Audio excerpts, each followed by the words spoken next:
Then Jesus said to those Jews which believed on him, if you continue in my word, నా సత్యమందు మీరు నిలిచి ఉంటే, then are ye my disciples indeed. నిజంగా మీరు నాకు శిష్యులై ఉంటారు.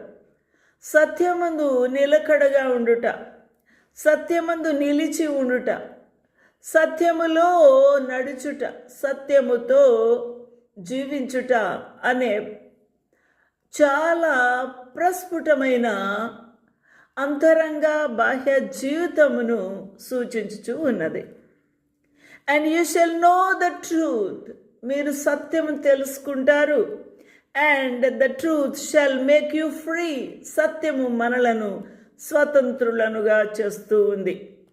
దేవుని నామమునకు మహిమ కలుగునుగాక. అయితే అనేక మంది ఈ లోకములో ఆలోచించే విషయం ఏమనగా, మేము ప్రభువును తెలుసుకున్నాము, యేసును నమ్ముకున్నాము, విశ్వసించాము, మేము రక్షించబడ్డాము అనుకుంటారు. కానీ వారి అంతరంగ జీవితములో వారికి స్వాతంత్ర్యము కలిగిందా? బాహ్య జీవితములో స్వాతంత్ర్యం కలిగి ఉండవచ్చు, బాహ్యముగా ప్రభువుని అంగీకరించి ఉండవచ్చు, వారు నమ్మి బాప్తిసం పొంది ఉండవచ్చు. అయినంత మాత్రమున సత్యములో నిలిచి ఉన్నారా?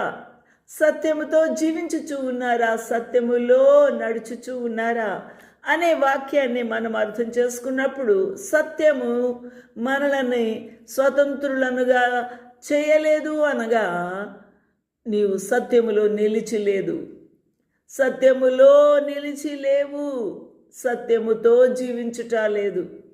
అంతరంగ జీవితములో సత్యం లేదు, అంతరంగ జీవితములో ప్రభువుతో ప్రస్ఫుటమైన సహవాసము లేదు, ఆ ప్రత్యేకత లేదు, పరిశుద్ధత లేదు, పవిత్రత లేదు.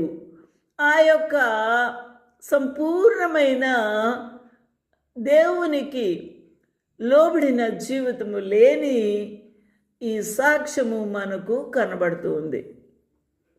కాబట్టి ఇక్కడ యోహాను 8:33లో యూదులు అంటున్నారు, మేము అబ్రహాము సంతానమే. అబ్రహాము సంతానమే, కానీ అబ్రహాము సంతానమైనంత మాత్రాన ఆ సత్యము మిమ్మల్ని స్వతంత్రులనుగా చేయదు అని ప్రభువు చెప్పి ఉన్నారు. యేసు చెప్పిన మాటల్లో వారికి అర్థము కాలేదు. ఇంకా మేము క్రైస్తవులముగా లేక యూదులంగా జీవించుచూ ఉన్నాం కదా, మాకు ఇంకా